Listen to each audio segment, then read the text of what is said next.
8ই August অর্থাৎ শুক্রবার রাত 9টার সময় কলেজ স্কোয়ার থেকে শ্যামবাজার মশাল মিছিল, এবং তারপর শ্যামবাজারে ওই 8ই আগস্ট মধ্যরাত থেকে 9ই আগস্ট ভোরবেলা, যেটা কিনা চার্জশিট অনুযায়ী অপরাধের সময় বলে বলা হচ্ছে, সেই সময়টা আমাদের কারো চোখে ঘুম নেই, ঘুম থাকবে না।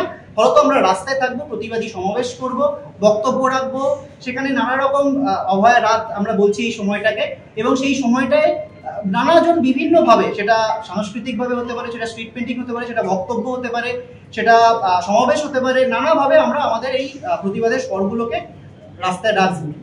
এবং শুধুমাত্র শ্যামবাজারে নয়, যারা বিভিন্ন জেলায় রয়েছেন, যারা বাইরের জেলায় রয়েছেন, তারা যারা আমাদের সাথে যোগাযোগ করেছেন, তারা কেবল শ্যামবাজারে নয়, বিভিন্ন জেলাগুলোতেও এই সময় কিন্তু এই একই রকম কর্মসূচি হবে। এবং তারপর দিন 9ই আগস্ট শনিবার সন্ধ্যে 6টার সময় আরজিকর মেডিকেল কলেজের ট্রাই অফ দ্য আওয়ার প্রাঙ্গণ এবং বিভিন্ন মেডিকেল কলেজ, জেলার মেডিকেল কলেজ, সেটা বর্ধমান হতে পারে, মেদিনীপুর হতে পারে, মালদা হতে পারে, এই প্রত্যেকটা জায়গায় কিন্তু প্রতিবাদী জমায়েত আমরা করব। এটা আমাদের ওয়েস্ট বেঙ্গল জুনিয়র ডক্টর ফ্রন্টের পক্ষ থেকে আমাদের কর্মসূচি। নবান্ন অভিযানে কি তোমাদের কেউ যাবে, মানে যেহেতু অভয়ের বাবা মা আহ্বান? এটা আগেও আমরা ক্লিয়ার করেছি, আবার পরিষ্কার করছি যে নবান্ন অভিযানের কথা বলা হচ্ছে, আমরা অভয়ের যে মা বাবা রয়েছে, কাকু কাকিমা রয়েছেন, তাদেরকেও আমরা জানিয়েছি যে আমাদের পক্ষে সেই অভিযানে থাকা সম্ভব নয়। কেন সম্ভব নয়, কোন জায়গা থেকে সম্ভব নয়, আমরা স্পষ্ট মনে করি এটা যদি কাকু কাকিমা মানে বাবা মা নিজে ডাকতেন এবং তারপর বিভিন্ন সফরে যোগদান করতেন, এরকম একটা বিষয় হতো, তাহলে সেটা অন্য একটা বিষয় হতো। কিন্তু যেভাবে বিষয়টা এসছে যে একজন বিরোধী দলনেতা তিনি আগে প্রকাশ্য জনসভায় ঘোষণা করছেন যে আমি অভয়ের মা বাবাকে বলবো যে এরকম একটা প্রোগ্রাম ডাকুন, তারপর সবাইকে তিনি আয়োজন করবেন যে পতাকা ছাড়া যাতে লোক মানে যোগদান করেন। ফলত এই জায়গাটা কোনো যেখানে মানে স্পষ্টত এটা একটা রাজনৈতিক স্টান্স, ফলত এই জায়গা থেকে আমরা প্রথম থেকেই দূরত্ব মেনটেন করেছি।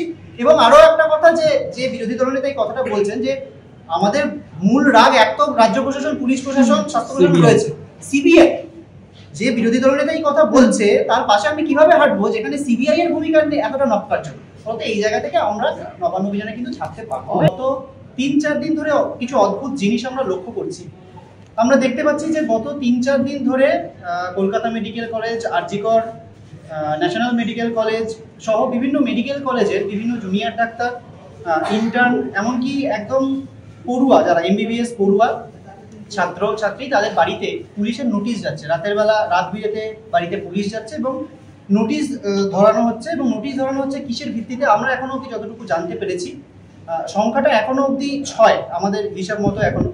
তো এদের যে জিনিসটা আমরা লক্ষ্য করছি যে যার ভিত্তিতে ডাকা হয়েছে, আমরা যখন দেখছি সেই নোটিশগুলো, সেটা হচ্ছে 1 বছরের পুরনো কিছু এফআইআর তাদের বিরুদ্ধে করা হয়েছে এবং সেটা সবগুলো তারিখ বা ডেট হচ্ছে গত বছর যখন ধর্মতলায় অনশন মঞ্চ চলছিল, অনশন কর্মসূচি চলছিল, সেই সময়টা 5ই অক্টোবর থেকে 15ই অক্টোবর, 22 অক্টোবর, এই সময় পিরিয়ডে বিভিন্ন দিন বিভিন্ন সময় বিভিন্ন ধারা দেওয়া হয়েছে। এবং ধারাগুলো এইরকম যে ইলিগাল অ্যাসেম্বলি, বেআইনি জমায়েত, পুলিশের কাছে বাধা দান, সরকারি সম্পত্তি নষ্ট, এসব তো রয়েছে। এইসব এর বাদ দিয়ে কিছু জামিন অযোগ্য ধারা, যেমন মহিলা পুলিশের শ্লীলতাহানি, পুলিশকে গ্রিভাস হার্ট মানে যেখানে জীবনের সংশয় হয় এরকম ভাবে আঘাত করা, এইরকম ধরনের জামিন অযোগ্য ধারায়ও কিন্তু সেখানে মামলা দেওয়া হয়েছে এবং ডাকা হচ্ছে। স্পষ্ট কথা এক, যে এইভাবে যদি ভাবা হয় যে ভয় দেখিয়ে বা মামলা করে এইভাবে আন্দোলনকে দমন করা যাবে বা আমরা খুব ভয় পেয়ে গেছি, সেটা ভুল ভাবনা।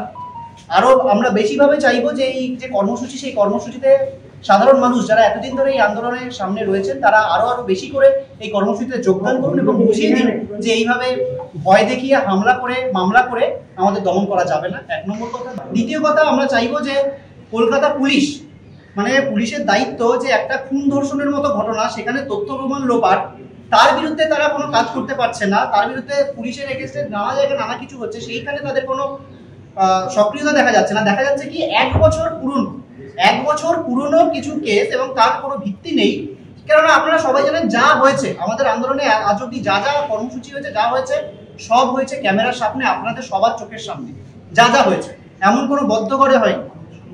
অনশন মঞ্চের আশেপাশে সারাক্ষণ পুলিশ, মানে সেখানে আপনারা মিডিয়াটা সবাই ছিলেন, পুলিশকে এমন ইনজুরি হয়ে গেল যে তার জীবন আশঙ্কা হয়ে গেল। এটা যদি হতো তাহলে আপনারা তখনই জানতে পারতেন, 1 বছর পর আমরা জানতে পারতাম, আপনাদের ক্যামেরায় সেটা ধরা পড়তো। তো ফলত এবং মহিলা পুলিশের শ্লীলতাহানির মতো গুরুতর অভিযোগ, এই ধরনের অভিযোগগুলো করা হচ্ছে এবং সেটা করছে কে? সেটা 3rd ইয়ার এমবিবিএস পড়ুয়া, সে নাকি এই জিনিসটা করছে। তো ফলত আমাদের বিষয় স্পষ্ট যে আমরা এই মিথ্যে মামলাগুলো প্রত্যাহার করতে হবে।